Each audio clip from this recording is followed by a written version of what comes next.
love you. You're a wizard, Faceless. No, I'm not. Yeah, I'm actually not sure what the fuck you are. Yeah, I'm But not I'm the either. Green Traveler. And I am the Faceless Leone. I liked that opening. That was fun. It was interactive. I liked it. Well, all you witches and wizards out there, you'll be happy to hear that we're here doing a podcast about movies and TV, but more specifically, we're going to focus on the Harry Potter franchise.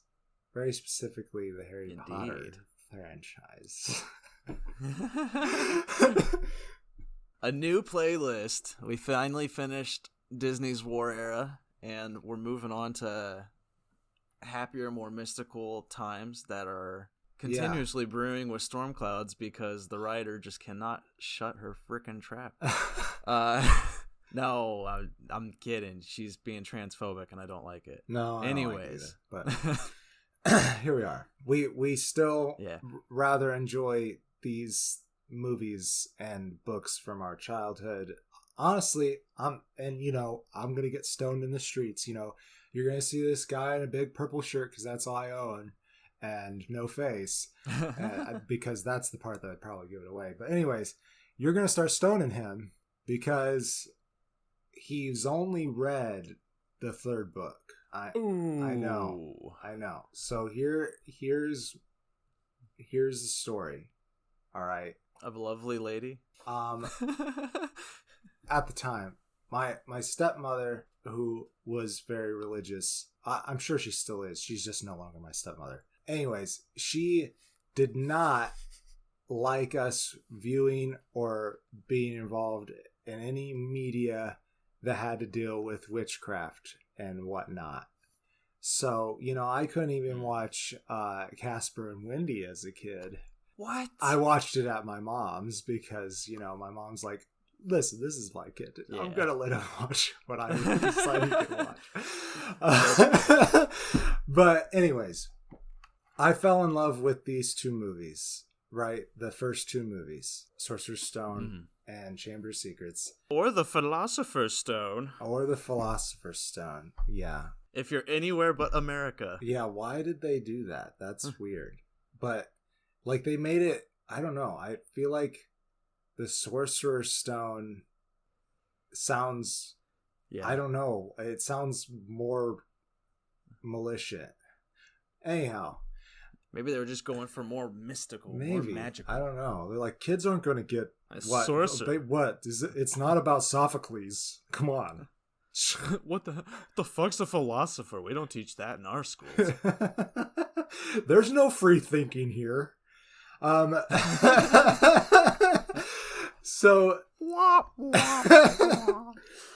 anywho, I really wanted to get more into this world, and we went to the library, and I think I picked up the first book, and I started reading the first couple pages, and I was like, you know what? I know what happens in this story.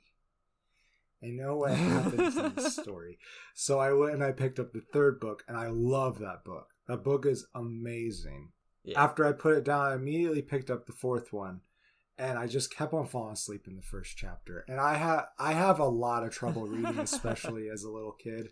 So I just moved on to something that intrigued me a little bit more at the time. Well, that first chapter of book 4 is not Harry Potter, really. It's following the caretaker and the other family, and that's where you start getting the hints that J.K. Rowling might not be a good author. When it comes down to it, her young adult writing is brilliant. There is so much that I love about Harry Potter series. I read it once every 2 or 3 years. Right. It's magnificent. But everything she's done outside of that world that I have tried to read, I have found to be just bad. And it's and I don't know what it is. Personally, I think it's just because she let, the fame and riches that came to her life get really far into her head, right. and has just kind of become like George Lucas, where it's just like, I don't need people telling me no, I just need people telling me yes, we can sell this, and it's just well, but that's just how it kind of feels. And like here's my experience with Harry Potter. Sure. I don't remember what grade I was in, but it was around 1999, 2000, whenever the first movie here, Philosopher's Stone, was coming out. I think it was late 2000 when the posters started appearing everywhere. Right. And I just remembered I was in school, and my friends were talking about it because they just released the poster. It had Daniel Radcliffe's face on the cover, and it showed the castle in the background. It was really cool and interesting, and everybody was talking about it. And I'm like, I don't know what the fuck anybody's talking about. So I quickly went out and got all the books and read them in like a week because like I was so enthralled. But also I really had no life, still don't. But I just read all the time as a kid. Like that's kind of my life, is I just read or play video games or watch movies. Which sounds, I mean, I did the other two things, but the reading, I mean, I really had struggle reading for just pleasure until I read that Harry Potter book. Really, honestly, that made me want to sit down and read books. I just couldn't get into the beginning of the fourth one, so I dropped it. Yeah. I mean, it's just because her writing isn't that great in the beginning of the fourth one. I remember reading it and literally stopping and flipping to the cover and being like, this isn't Harry Potter. It doesn't even but I mean, literally, it doesn't even feel like her writing is what I'm saying. It doesn't feel like a Harry Potter novel for that first chapter. It just kind of feels like young adult England literature. And I'm just like, I don't know how to put it. It doesn't seem universal. It just seems kind of bleh, mundane. And so it wasn't just me, is what you're saying. I appreciate that. No. Yeah, because if it had started just like, if you had just jumped into chapter 2, I think you would have been fine, because that's when it just feels like Harry Potter again, because it's back to just being Harry Potter and his friends. I'm sorry to people who are still huge fans of J.K. Rowling. I'm not letting her transphobia affect my view of her artwork, because I do think her artwork is great. Because obviously this series deeply affected my childhood. And like, huge effect. Because I read all the books. Up to the point where that first movie came out, and then I just dragged my parents to the theaters with me. I was like, you have to get me to go see this film. And I think Dad fell asleep within maybe 10 minutes. And Mom liked it. I think she seemed entertained, but Dad was just like, nope, I'm out, I'm done. He's like that with nearly every film in the theaters. Like, the theater atmosphere is not for my old man. There's all this ambient noise around me. I can deal with that. Eat a couple handfuls of popcorn and pass out. I'll love them for it. But there's a brilliance to this first film. I mean, let's just get into it. I mean, what makes it so brilliant is Christopher Columbus, or just Chris Columbus, the director, he took this young adult series that was just enrapturing the world. The kids were loving it, all from all nations. Not every single nation, I would assume, but many nations. But he took this and he somehow captured the mysticism and just like built this very unique and brilliant world around this story. Yeah. And it's like there's nothing super unique about the story. I mean, there's another Neil Gaiman, I think, wrote a novel not too long before J.K. Rowling did. I think it was called The Books of Magic or something like that. So it's just like, it's very similar in how Harry Potter's written, where it's, it's a young boy who discovers he's a wizard, but he's also discovers that he's like the best wizard apparently. And he's got this huge, he's famous. Yeah, and he's got this huge destiny to look forward to. And so it's just like, it's nothing unique. The story isn't. But how it's told, the characters it builds, and then just however Chris Columbus somehow managed to capture this all on film. This first film is like brilliant in my opinion. I love it. No, I mean, I there's a reason why I went and picked up the next book in the series, because I couldn't get enough. Right. I think both. I mean, we're not really talking about Chamber of Secrets today, but I think both of those films really just felt like that you're just so drawn in to what's going on because it's beautiful. And yeah, like you said, the world building is just amazing. Like how they blend from the modern London scene to the wizard world. Like, you know, you go through the platform to 9 3/4, and then you're fucking there, and there's this magical locomotive there. Same with the Hagrid scene with the brick wall. It's fucking brilliant. Yeah, it's amazing. And another part of the beauty of it is a lot of it's practical. Like, I mean, there's obvious CGI. Like, right. You know, the brick scene, there's some practical FX in the brick scene, but there's a lot of CGI too, I believe. And Fluffy, the 3-headed dog, you know, complete CGI. Well, not complete CGI. I think they like blew up one dog, and made it do like a bunch of different faces. It's a really good special effect, though. Especially for the time period, it's really good. But you know what's really good? What the really great special effects are?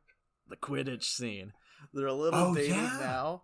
Yeah, a little dated, but it's so fun. Like there's one, I can't remember the Quidditch players' names. I think it's like Angelica Johnson or something like that. That sounds right. But there's moments where you can see like CGI dummy face where it's just like it looks very blank and smeared and it looks bad. Yeah. But like you can ignore it because the fact that it's 2001, you know, you're watching this and you're just like, you know what? These are some pretty freaking solid CGI'd scenes. I'm really digging it. Yeah, I really like this broom soccer. I like it a lot. That's interesting.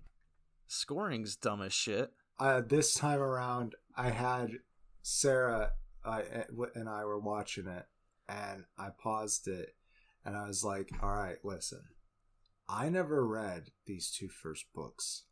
They don't necessarily explain all the rules of Quidditch in the movie. So I had her explain, you know, how everything works. Like somebody could potentially lose by catching the snitch if the other team has enough points. And I'm like, okay, so there is an actual reason to score points. Because that's not also, I don't feel like very well explained in the movie. Like, no, it's not very well explained, but I also don't think it's a very well thought out sport. I feel like it's a sport that still needs more attention paid to it to hone out the finer details. Well, I think that it's like less rules, more fun. I think is the Quidditch standpoint. But it should. Well, it's like one thing. Like, there's a moment in the books where the keeper, the goalie, if you will, gets knocked out, and it happens in the movie too. But in the books, one of the Slytherin players just has the quaffle, and he's just throwing it through the hoop over and over again. You know, he's just like sitting there, like passing it back and forth through the whole hoop just to rack up points. And I'm like, all right, there probably needs to be a rule about that. Like, yeah, like that seems a little bit unfair. Yeah, at the very least, like you have. I feel like if the keeper gets knocked out, because I think they have accepted that they must have the cure for concussions. Really, is what it is. They better. Okay, they better. Yeah. If we're gonna talk that, we gotta bring up the fact that the Wizarding world is assholes. All of it. Yeah. Like the entirety of the Wizarding world is complete asshole. They have cures for shit that could save muggles, people who don't have magic. That's true. That's true. But they don't want the muggles to know that they exist. And it's like, why? What are you like? You're not afraid of them. Yeah, you have no need to be afraid of them. Yeah, they are so powerful that they really have no reason.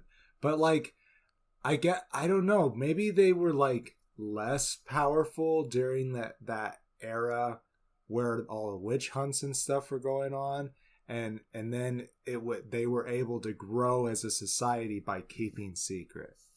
Maybe that's the story here. I don't know.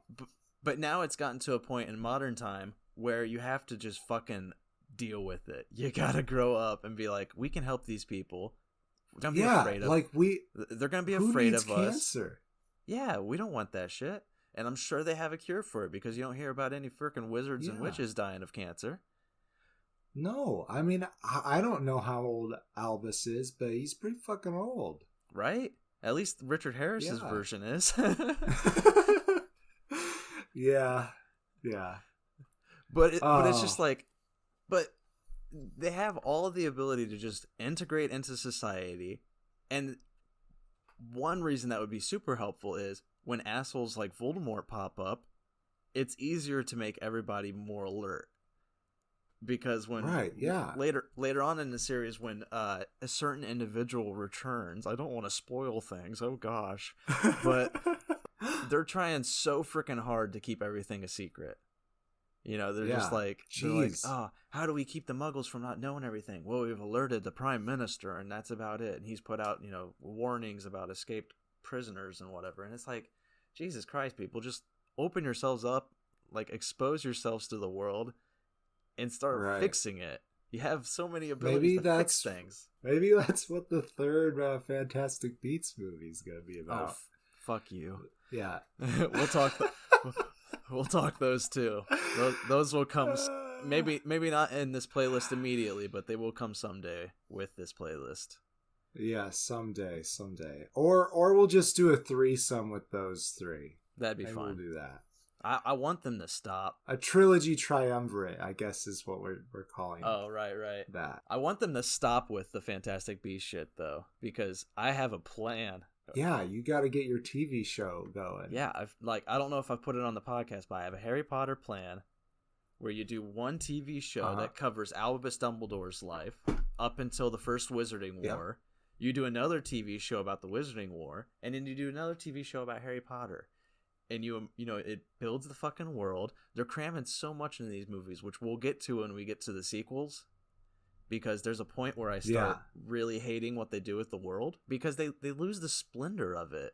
It becomes so flashy CGI garbage that it's just like, I don't care for it. Yeah, definitely. But this first film, which I've realized we're 20 minutes in and we have not actually synopsized, but which is fine, that's we're excited about it, and also like a lot of people know about what these movies and what they're all about, but we are here for Sorcerer's Stone. Would you like me to go ahead, or you want to do it? I don't mind, but it'd probably be best for you because I'll just keep going on tangents. Sounds good. Okay, so Sorcerer's Stone. I've honestly seen The Chamber of Secrets more. So something I have not said on the podcast is that growing up, and she still does, my mother runs a daycare. So I was surrounded by children all the time my entire life until I broke free. But they got it in their head that it was okay to watch the Chamber of Secrets DVD literally every day. Oh man. Every day for months on end. Finally my mother hid it. and they're like, we want to watch Chamber of Secrets, and she's like, I think you guys can watch something else. It's okay. You can watch something else. Anyhow, kids suck, man. They always do that. They always watch the same movie over and over do. Again. I don't know what it was though. It's like actually I think we had Sorcerer's Stone on VHS. I think that was probably the problem. We didn't have a VHS player. But I think it brews anxiety. I think that's the problem because it instills this like comfort level with something that it's like when you watch something new, you're like, I don't really want to. I'm more used to that thing. Sure, yeah. It's like, I know what happens, even though there's a big scary snake. Maybe. Okay, this is Sorcerer's Stone, though. They're so good at this. So, Harry, little baby, he gets dropped off at the V. Dursley residence with his aunt and uncle, Petunia and Vernon, and his cousin Dudley, and they're nasty abusive to Harry. Yes. They're just the worst. And it's kind of like played off in the movie. Like as a kid, you see it and it's like, yeah, they sure don't treat him very good. Mm-hmm. But as an adult, you're like, who the fuck are these people? Right. I want to go to these people's house and just fucking burn it down. It's like, you don't deserve your children. Agreed. But of course, then I'd be taking the house away. So anyhow, eventually, Harry gets invited to go to Hogwarts, but his aunt and uncle are like, no, we're not having this magical shit go down in our household, and we really like having our indentured servant. And Hagrid eventually comes and collects Harry. He's like, you guys can't keep him from this. Wonderfully, and that scene's awesome. Yeah, wonderfully played by Robbie Coltrane. We'll talk the cast later in detail, but like they nail everything perfectly. But the one person that they got absolutely correct that cannot ever be done better is Robbie Coltrane as Hagrid. Fucking is You're right. Brilliant. Hagrid is the heart of this fucking movie. He really is. I mean, like, obviously, you fall in love with Daniel Radcliffe, Emma Watson, and, well, honestly, a little bit less with Hermione in this movie, to be perfectly honest. But Ron, you gotta fucking love Ron. Rupert Grint, man. I want him to play the Doctor. He's one of my top contenders. I think he would be great. You're right. He's in an Apple TV show. I'm not sure about that. Yeah, something. Oh, I forget what it's called, but yes, I have seen trailers for that. Yeah, he's at least acting still. So get him in the Doctor Who. Yeah. Didn't he have a band for a while? Is he still doing that? Sure. We don't know. Sorry. An ice cream van? No, band. Band. I think he also had an ice cream van. That's kind of fun. It's interesting, isn't it? Yeah, that's something. But Harry goes to Hogwarts. And then Harry goes to Hogwarts and learns he's a wizard. And he starts learning the magic. That's where he meets Ron and Hermione on the train there, which the magic of the train is just, that really draws you in, especially as a kid. I don't know what it is. That scene seems to be like take forever, right? But it's really not that big part of the movie. Well, you get all the easy effects with like the treats that are given. You know, you got the Bernie Bott's ever flavored beans, which that's a simple magical thing where you don't actually have to know that they're just, you know, regular fucking beans in a box, but it's just like, oh no, they all taste different. That's so cool. And then, you know, he opens up the chocolate frog, and the frog jumps out the window. But then he also sees a card that has luck. That's bad luck right there. But he also has that card of Dumbledore, and Dumbledore leaves, and it's like, oh, people can just leave photographs. It's so awesome, you know. It's oh my god. It's just well, you don't expect him to be around forever, do you? He's got things to do. Yeah, they ease you in so wonderfully with with Diagon Alley, with the train. But like, one thing that I'm always confused in though is at platform 9 3/4, why isn't there always like a giant fucking line of students to go through that wall? Because there's like, how many students does Hogwarts have? Like 1,000? Yeah, well, they probably don't all get on the train at the same station. Maybe there's like a bunch of different 9 3/4. That makes sense. That all converge onto that same location of time and space. That might be. I can believe that.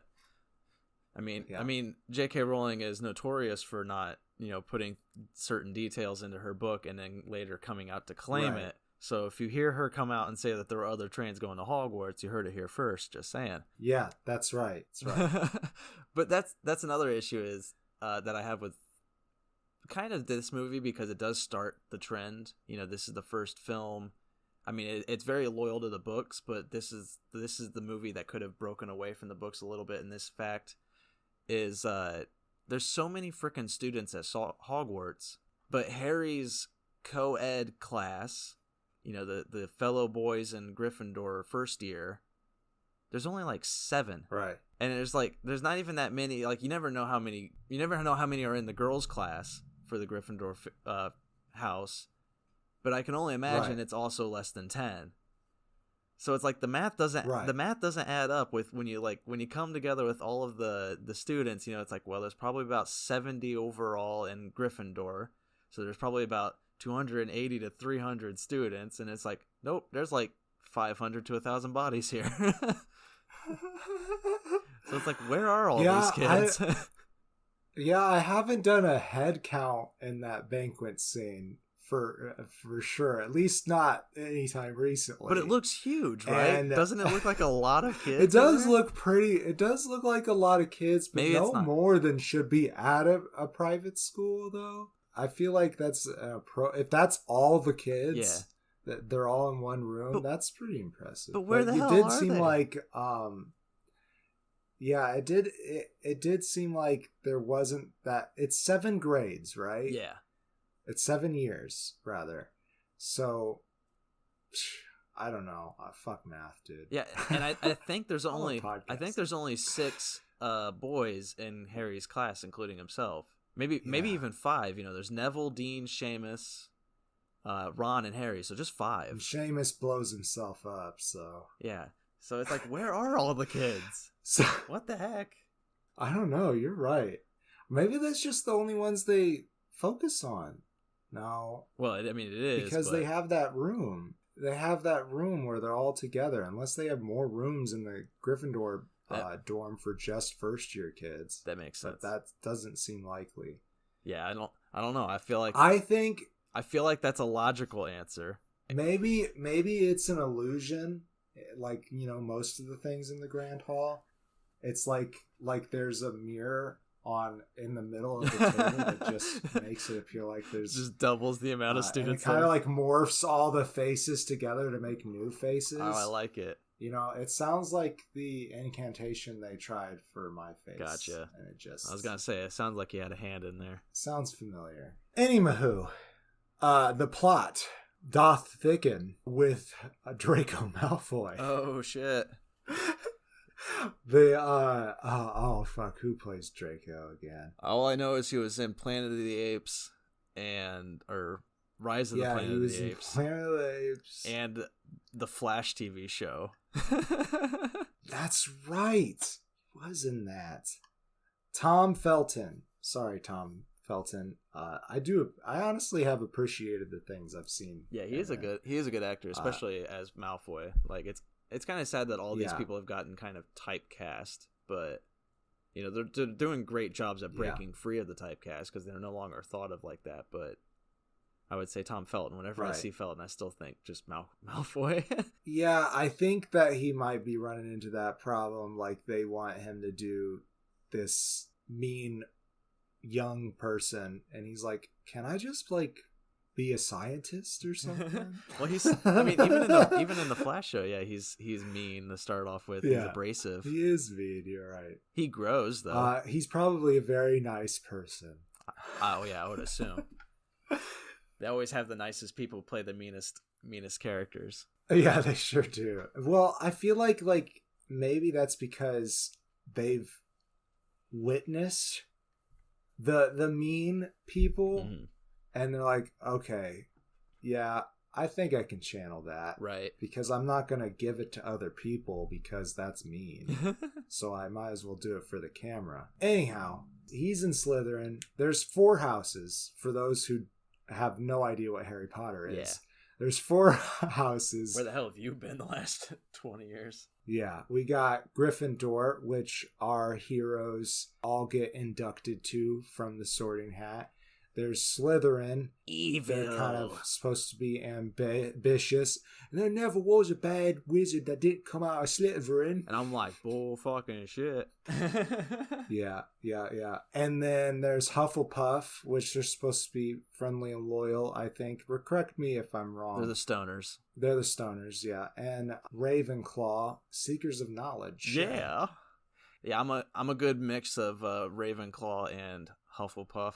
I'm probably right there too. I'm probably a Ravenpuff. Yeah. I mean, I only ever get sorted in Ravenclaw, but I feel like I have the personality of a Hufflepuff. Right. You're supposedly supposed to be a touch standoffish for Ravenclaw. I think that's what I feel like. I think that's fair for me. Oh, you do?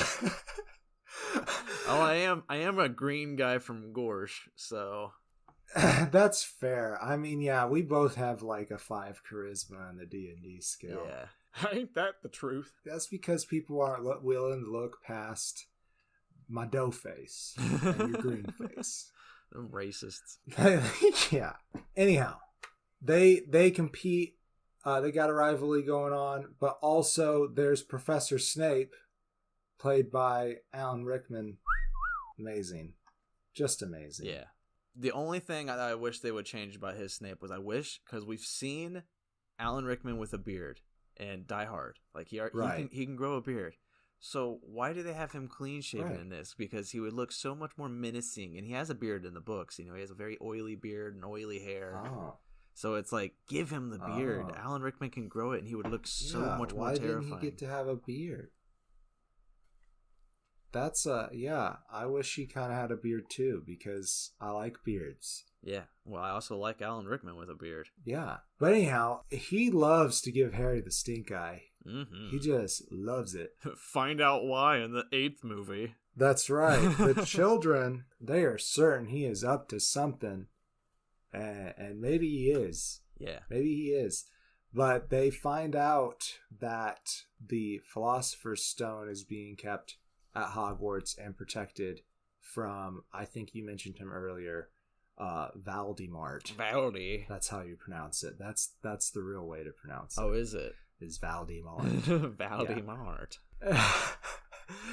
And we probably just sent like thousands of people into shivering like nightmares by saying his name. Oh gosh. Oh, you're right. Jeez, man. I'm sorry. We're muggles. We'll admit to that. We don't know if we're offending people's culture or not. Anyhow, there's also just so many brilliant portrayals of the professors from, we mentioned Richard Harris. I don't know if we did, actually. Oh, maybe we didn't. Yeah. Anyway, Richard Harris, he plays Albus Dumbledore for the first 2 movies. Unfortunately, he passed away. Yeah. But he does so brilliantly. Yeah, then I had to scramble and try to figure out what to do. And I personally I do like Michael Gambon as Dumbledore, because I really loved the Dumbledore they put forth. Because I do too. Because he's feeble. He's the greatest wizard who ever lived, and the only person Voldemort's ever been afraid of. And Richard Harris's version is feeble. And it's like, oh, it would have been so cool to see how he fought Dumbledore, or how he fought Voldemort. Right. Because it would have just changed the game. Because Michael Gambon, even though he's still elderly, he's still young. He was still lively. So it's just like it had a different energy. Yeah. And I just would have been I'm really interested to see what they would have done. I think, though, it was good that Michael Gambon went in a different direction. Yeah, though. I agree. Just because otherwise it would feel like he was imitating Harris, and I don't think that would have been appropriate either. But yeah, I think they both definitely do a really good job. But yes, I would have loved to have seen Richard Harris to the end. Yeah, that's when the atmosphere changes, man. And Michael Gambon's Dumbledore works for the atmosphere that Harry Potter becomes. And I just don't jive with it. But we'll get there in time, because now we're talking about the movie that I do jive with. Because that's really just the synopsis for Sorcerer's Stone is they find it out that it's at the castle. Yeah. And then it becomes a mystery of, like, how do we protect this? Because we know Professor Snape's going to try to steal it, because he's already been trying to steal it. Yes. I think it might be worth noting what maybe the Philosopher's Stone does. Actually, it might be easier if you explain what it does. Yeah. I'll stumble over it. I'll say whatever it is wrong. I don't remember all of its functions. I know it creates gold for the consumer. Like, the consumer can just use it to make gold or out of things, I believe. But most importantly, if you are in possession of the Sorcerer's Stone or something along those lines, you have basically eternal life. Something along those lines. Again, I am very hazy on the rules of the stone. But the reason the individual who is actually seeking the stone, which, I mean, come on, if you don't know Harry Potter, like, why the fuck are you even here? You're not here if you've never watched the movies. You know the spoiler I'm going to give. I'm not even going to bother with a spoiler wall. But you find out Voldemort's seeking the stone so that he can come back to life. Yeah. Okay. Yeah, I think that his method, his particular method, should maybe. Yeah. I won't. I think we can talk about the whole movie without giving that away. Yeah. I won't spoil how he tries to steal the stone. But when he initially tried to kill Harry Potter, he died from that. Or died in air quotation marks, because who really understands how it works in the Harry Potter universe? He's basically living a half life. He's kind of like a ghost kind of thing. They don't really explain it too well in the movie. I think Wraith is a fair description. Yeah. He is basically, I think he was so astonished but yet so driven by revenge and hatred and ambition that his soul willed itself to stay alive, but his material self is gone. Yeah. But also there's more to the story that makes it make more sense. But that's another time. A good way to put it. What it actually is. It's a decent way to phrase it, because they kind of show him in like a cloak, and he's kind of floating around. He's like the precursor to the Dementors. Right. And so Wraith is a good way to put it. But obviously it's a very bad life to be living, because there's no material gains. It's not a happy, right. There's no happiness, which I don't know if Voldemort can actually feel happiness, but that's another story. Yeah. But he wants the Sorcerer's Stone to bring him life back, to give him a physical form, to get out of the life he's living in, and to get back into being in power and villainous and world dominating. So that's Sorcerer's Stone. That's the first movie. That is it. Yeah. I do think we should talk the cast. Definitely talk about cast members. Yeah. So we talked Dumbledore a bit. I feel like his second in the professor hierarchy is Professor McGonagall. Yes. At least from the perspective of this movie and for the children, because she's also the head of House Gryffindor, while as Snape is the head of House Slytherin. But Maggie Smith, she is so awesome at being this, there is this grandmotherly air about her, but yet a strict professionalism. Yeah. I fucking love their performance in these movies. When you're able to crack through her exterior and get a little bit of that smile, when Ron will say something, and she'll just you, it's just yes, I got it. It's I would love to have her as a headmistress. She would be so much fun. Kids are great. Yeah. Oh man. Yes, I would love to meet her for sure. We did mention cancer, and she did have a fight with cancer throughout the run of these films, and thankfully she's still with us, giving us some great performances, and I hope that she gets to do that as long as she wants to do that. Yeah, I was also not only do I want to see Maggie Smith, I also just want to meet Minerva McGonagall, that character that she put forth. Oh yeah, because they did. Yeah. I mean, they nailed all the characters. There's no denying. I think that if they were to do them again, if they were to reboot the movies or do a TV show or whatever, I think it's easy to recast all of them. I think the guy who plays Hagrid's going to have a very hard time. But I think everybody else can easily make the role their own. But what was put forth in these movies is brilliant. All the actors are just solidly cast. I should have wrote down the casting director, because whoever they are, you're fucking golden at your job. You did brilliant. Yeah, you sure did. And another thing is all of these actors are now in so many different, they're in the Marvel franchise. They're all popping up in so many different roles now that I don't want to say that Harry Potter made them, but oh no, yeah, especially not Maggie Smith. Smith, I think that it might be the role that brought her to our attention, because that was our age range. But man, her career is amazing. Certainly not Richard Harris or Alan Rickman either. Oh, yeah. But obviously it made Daniel Radcliffe, Emma Watson, and Rupert Grint popular. Oh yeah, because this is their origin story, really. Yeah. Just three wizards making it out in Hollywood. Yeah. There's also I think it's important to point out Warwick Davis and John Hurt. They have bit parts. Warwick Davis plays Professor Flickwood. Oh God, I'm losing his name. Yes, Flitwick. Flitwick. Yeah, and he's a lot of fun. And John Hurt plays Ollivander, the wand maker. That scene's really cool. Yeah, I just love his reactions. That's one of there's a lot of this movie that is just reactions and John Williams musical underscore. So it's just like, the camera will cut to Harry and he's just like, oh, and his eyes are getting big and he's just like, whoa, and it's just, the music's playing in the background. Do do do do. Yeah.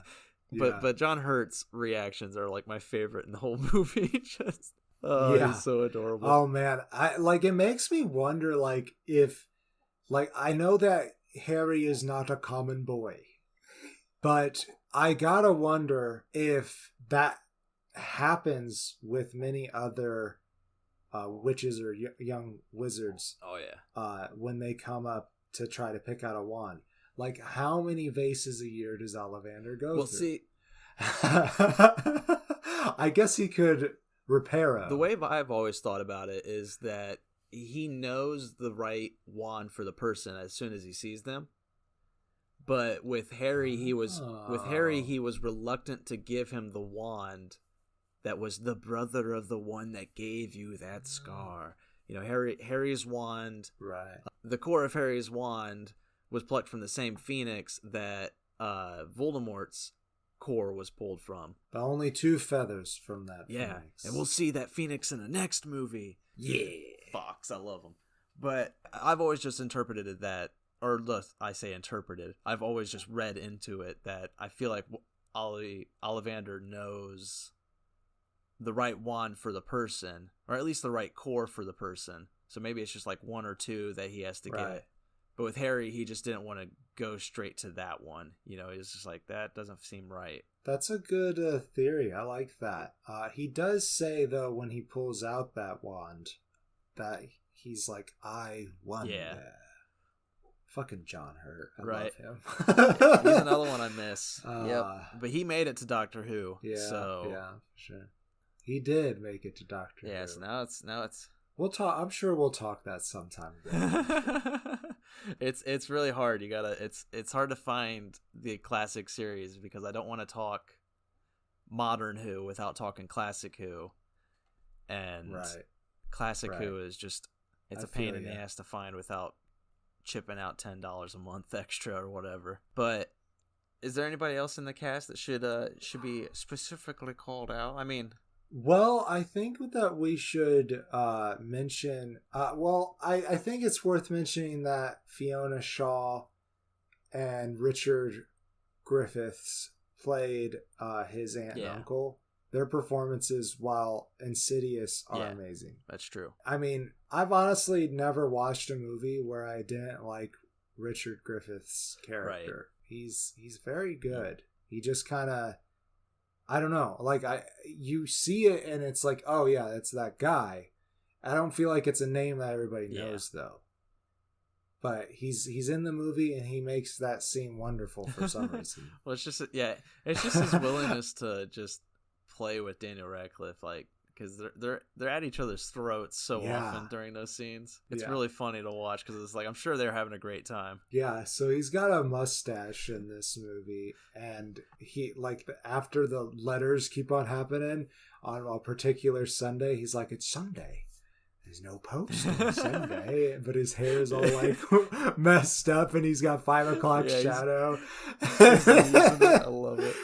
Yeah, it's fucking great. It's very childish and magical, and it's just that's this whole movie. It's childish magic, and that's why it nails that atmosphere so well. It is wonderful. Yeah. There is a bunch of wonder in this movie. One last person I think we should mention I mean, there's definitely like a bunch of kids who probably are worth mentioning, but they have larger roles later on, so we'll talk about them then. Ian Hart as Professor Quirrell. Yes. He is so a trend with these movies is that there's a different professor of the dark arts each movie. Yeah. So I think that it's worth talking about this little meek professor who has stutters. He seems to be having a little battle out with Professor Snape in the background of the children's investigation. And so he plays an integral part later on in the film. That's what I'll say. Yeah. It is another fun performance. It makes me wonder, though, was that his first year as the defense teacher, or was he a professor before that?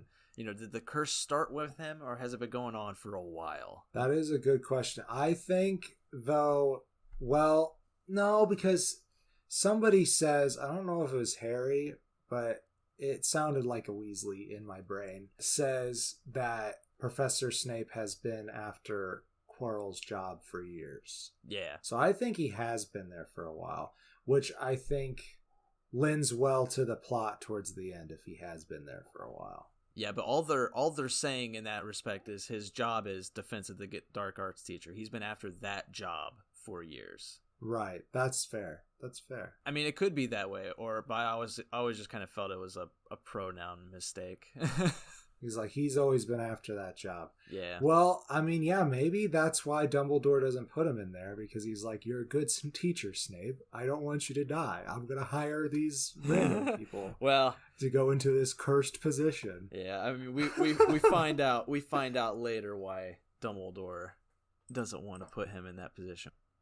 Yeah, for the most part, I've seen the first 5 films numerous times. And then like 6, 7, and 8, I've only seen once, I think, which is weird for me. I actually rather enjoy the 6th one. Yeah, the Half-Blood Prince. Yeah, I don't actually. No, sorry, I have seen that one a lot because I like the cinematography in that one. It's the 5th movie I don't watch too much. Yeah, that one I don't think was I haven't seen the 4th one very many times either. Yeah. But those two, I'm just not. We'll talk about it when we get there. But I'm not a huge fan of those two. But yeah, here we go. I think we talked this movie. Yeah, you ready for closing statements? I think so. I did this synopsis kind of. You want to do the first closing statement? Yeah, sure. I absolutely love this movie. It's mystical. It's fun. It's got all the childish charm that the books have. It's very loyal to the stories. Like, I do. I think I give it 4 out of 4 stars. Like, I love it that much. Right. And I think the only negative aspects I have of it really are things that didn't carry over to the other films.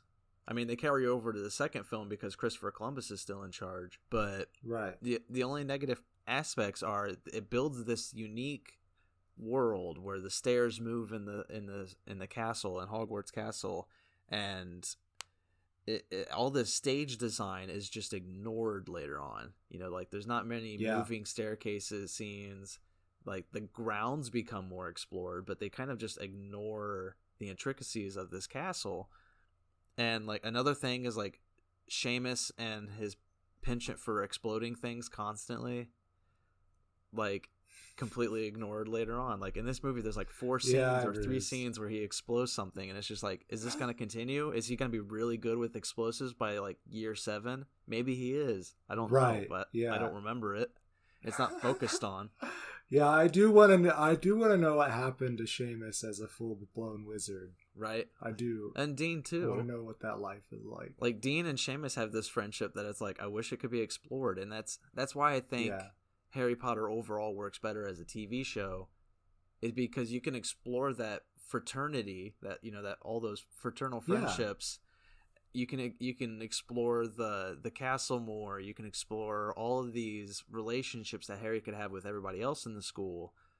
Whereas in the movie, you have to condense it, you know, and you have to stay loyal to the books because you have a very limited time period, and the books are already big, so you have to keep on the plot.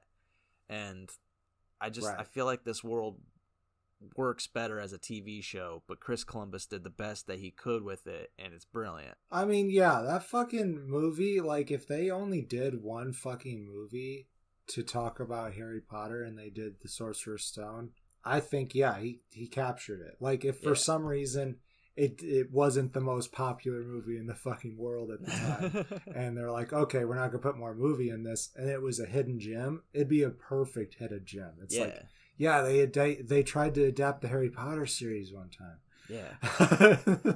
I mean, it just has that nostalgic joy that you find in like Neverending Story. You know, it's just like the practical effects and the mystical fanaticism. You're right. I'm glad you compared it to that.